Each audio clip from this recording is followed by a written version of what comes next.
E vamos agora seguir, então, as palavras que o Santo Padre nos dirige nesta quarta-feira, na sua audiência geral. Recordamos, o Santo Padre fará sua audiência em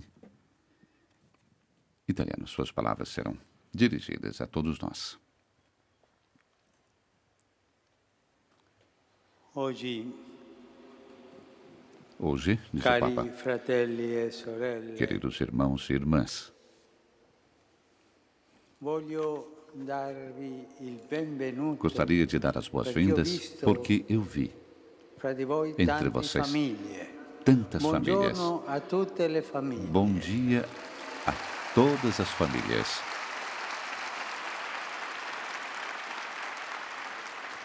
E Continuamos a refletir famiglia. sobre a família.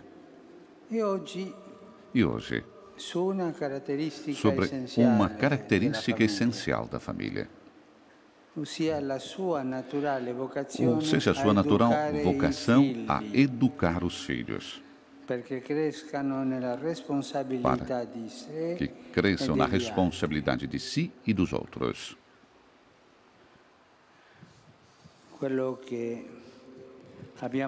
O que nós ouvimos do apóstolo Paulo no início é tão bonito, tão bonito. Vocês, filhos, obedecem os genitores em tudo. Isso é aquilo que o Senhor quer.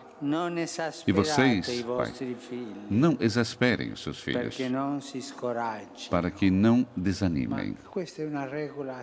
Mas isso é uma regra sapiente. O filho que é educado a ouvir os pais, obedecer os pais, que procuram de não comandar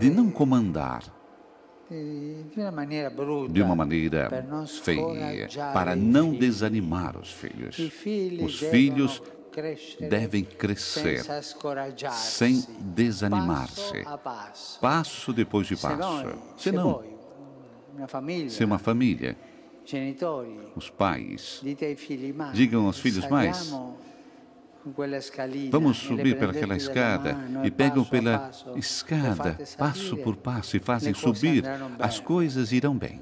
Mas se vocês dizem: vai para cima, vai. Isso significa, então, exasperar os filhos, pedir aos filhos aquilo que elas não são capazes de fazer. E esse relacionamento entre pais e filhos é de uma sabedoria, deve ser uma sabedoria de um equilíbrio muito grande. Filhos, obedeçam aos pais. Isso é o que Deus quer. E vocês, pais, não exasperarem os seus filhos, pedindo coisas que eles não podem fazer. Entenderam?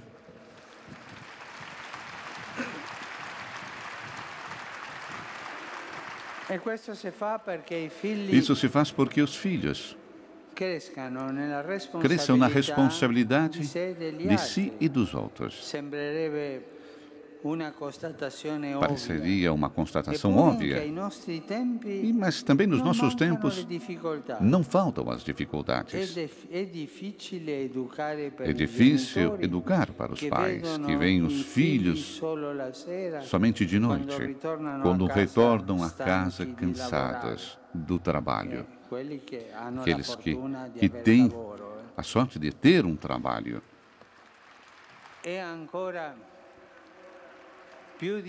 E ainda mais difícil para os pais separados, que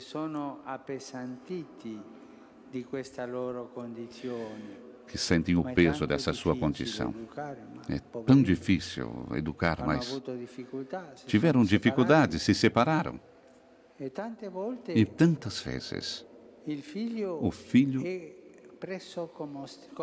é preso como refém. Papai fala mal da mãe, a mãe fala mal do pai. Se faz tão mal isso.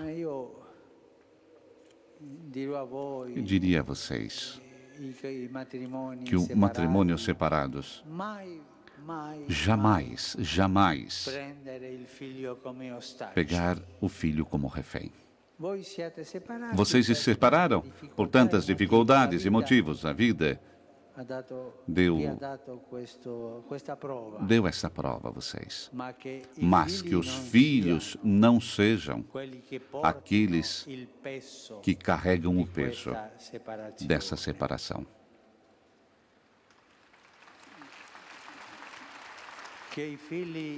Que os filhos não sejam usados como reféns contra outro cônjuge. Que os filhos cresçam ouvindo que a mãe fala bem do pai, mesmo que não estejam juntos, e que o pai fala bem da mãe. Os matrimônios separados é muito importante e muito difícil, mas vocês podem fazer. Mas, sobretudo, a pergunta é como educar? Qual tradição temos hoje a transmitir aos nossos filhos?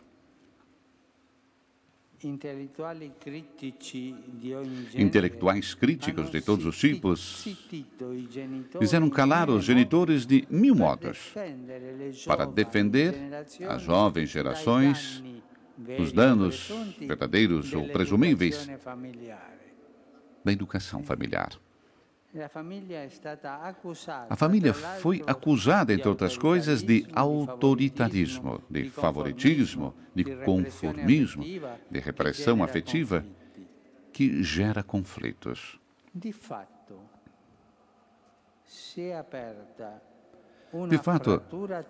se abriu uma fratura entre família e sociedade. Entre família e escola, o pacto educativo hoje quebrou-se. E assim a aliança educativa da sociedade com a família entrou em crise, porque foi ameaçada, desapareceu a confiança recíproca. Os sintomas são muitos. Por exemplo, na escola, rompeu aquela relação entre pais e professores. E muitas vezes as tensões de confiança recíproca. E as consequências, naturalmente, caem sobre os filhos. Por sua vez, se multiplicaram os assim chamados especialistas que tomaram o lugar do papel dos genitores, também nos aspectos mais íntimos da educação, sobre a vida afetiva, sobre a personalidade e o desenvolvimento, sobre direitos e seus deveres. Os especialistas sabem tudo, objetivos, motivações, técnicas. E os pais devem somente ouvir, aprender e adequar-se.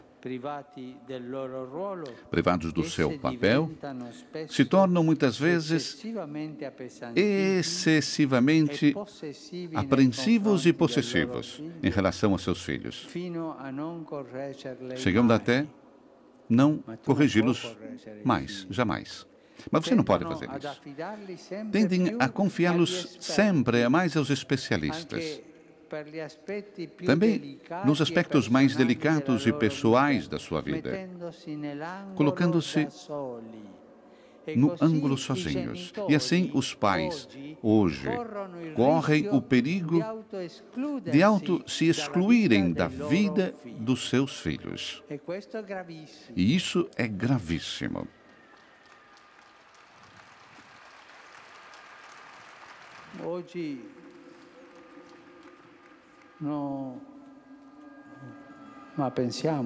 Hoje, pensamos.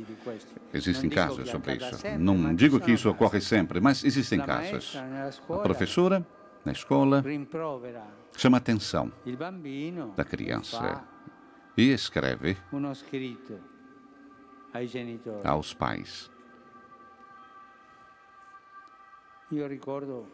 Eu recordo um aneddota pessoal. E uma vez, quando eu estava no quarto grau, eu disse uma palavra feia para a nossa professora. E a maestra, uma boa professora, chamou a minha mãe. Minha mãe veio no dia seguinte, conversaram entre elas, e depois eu fui chamado. E minha mãe, diante da professora, me explicou que aquilo que eu fiz era uma coisa feia e que não se deveria fazer, mas com muita docilidade. E pediu que eu pedisse perdão diante dela à professora. E eu fiz. E fiquei depois feliz. Terminou bem a história. Mas foi o primeiro capítulo. Quando voltei para casa, começou o segundo capítulo. Imaginem vocês. Hoje a professora faz uma coisa como essa. No dia seguinte, os dois pais ou vão lá para chamar a atenção da maestra, porque os técnicos dizem que as crianças não se deve chamar a atenção assim.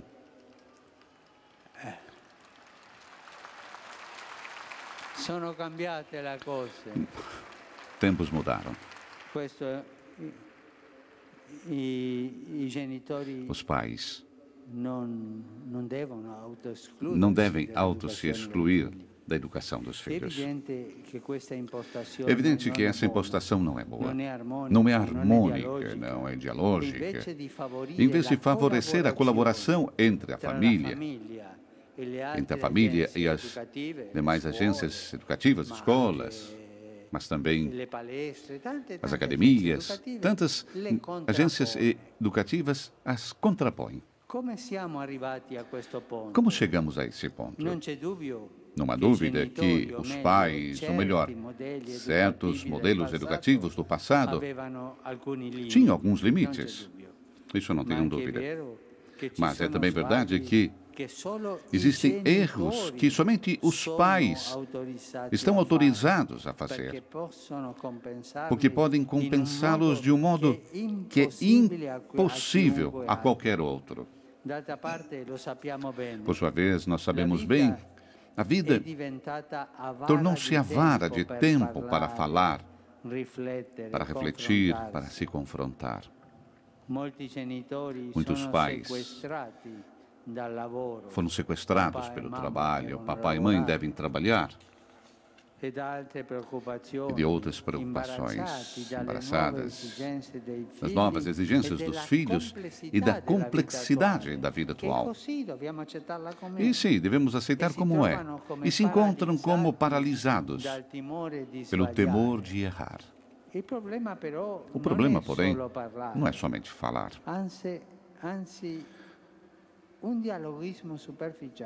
Ao contrário, um dialoguismo superficial não leva a um verdadeiro encontro da mente e do coração. Perguntemos, então. Procuramos entender onde os filhos verdadeiramente se encontram no seu caminho?